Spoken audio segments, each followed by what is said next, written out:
This is the story of a man unshackled from the chains of society.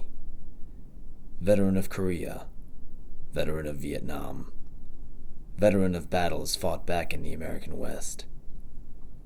And if the world he returned to did not accept him, he would one day see that the world come to him. I'm a person that observes things. I might be riding and not saying anything, but I look and watch it. It's sort of recorded. Your mind is always going someplace, and you record things that you see, and it comes in the back of your mind. And then when you go to drawing on things, you replaying gets the tape recorders of your mind. It brings back to you, and so it makes you think about a lot of things.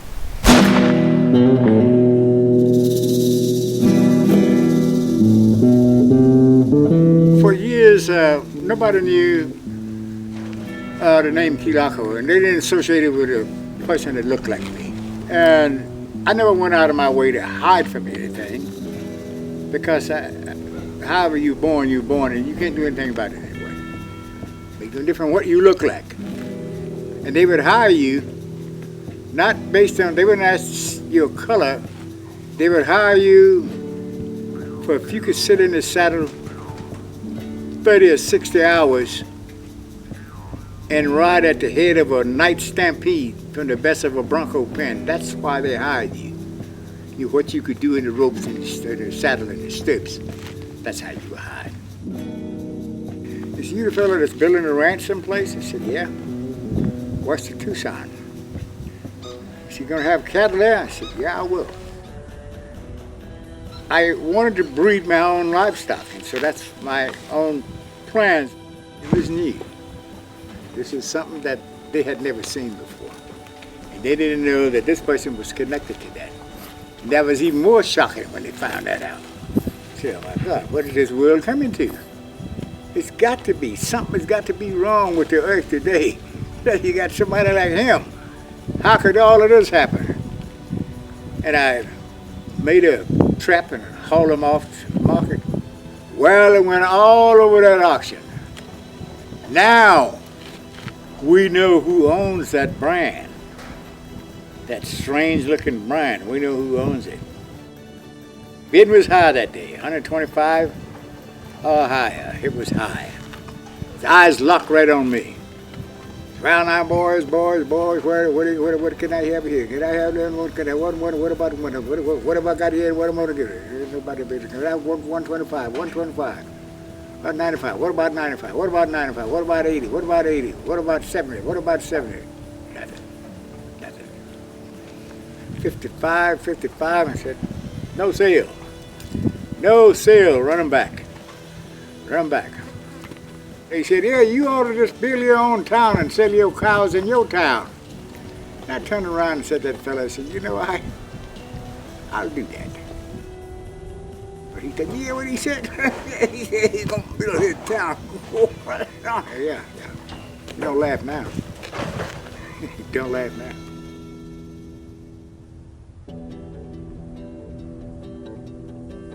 The saloon was small, and people would come. There were so many people, we couldn't get them all in the saloon. The street would be packed with them, because it used to be real nice. It wouldn't look like a ghost town now.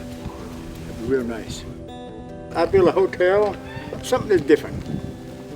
Something different, not like the standard old buildings, four corners and a roof and windows.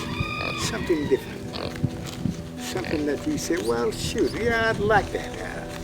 It might be right from the plains of Asia someplace, China, where in the Himalayas, something like this, that it signifies to you that here's a place that thinks internationally. He thinks and recognizes the cultures of all people. That's what I do.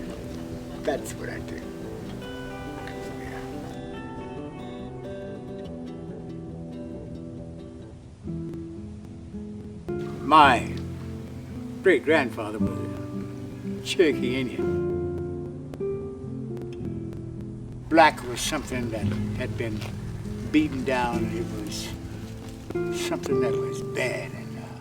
And the saying was, if you brown, stick around. If you're black, get back. If you're white, you're right. It was hard for a white to marry an Indian and be accepted in the community there was. Because the hatred for Indian, because the Indian had held his ground.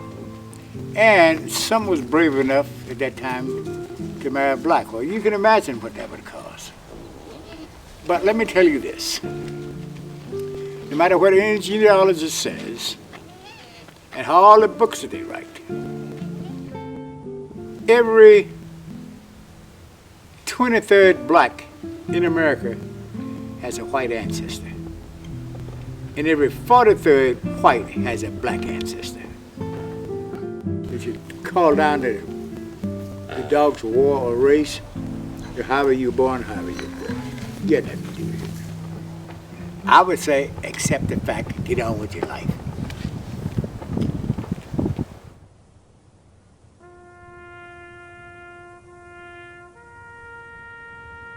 We'd already beat the North Koreans, and they'd been beaten. And there were the Chinese in it. Because there were 7 armies there before anybody knew that they were there. They built the bridge under the Yalu River. They built all the bridge underwater. So when you cross all that heavy equipment, you couldn't see it. Then they'd erase the tracks and you don't know that they're there. Asian people are really, they're ingenious people. Sure is. It sure is. See, now one of these little people is beating our ass.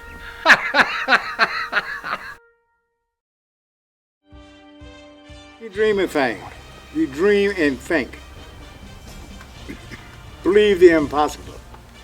Because you can do the impossible. You can do the impossible. You can do it. And you will prevail. To prevail in it is in the mind. Perseverance. You stay the course. Always stay the course, no matter how.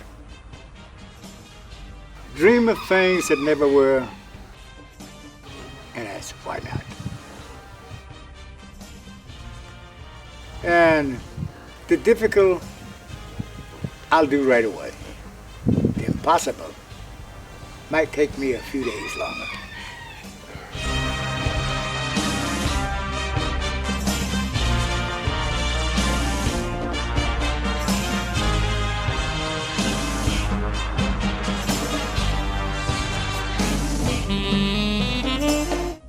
As I go mine in the sky, far away, you will find me some sweet day by and by, and we'll sit up there and watch the world go by.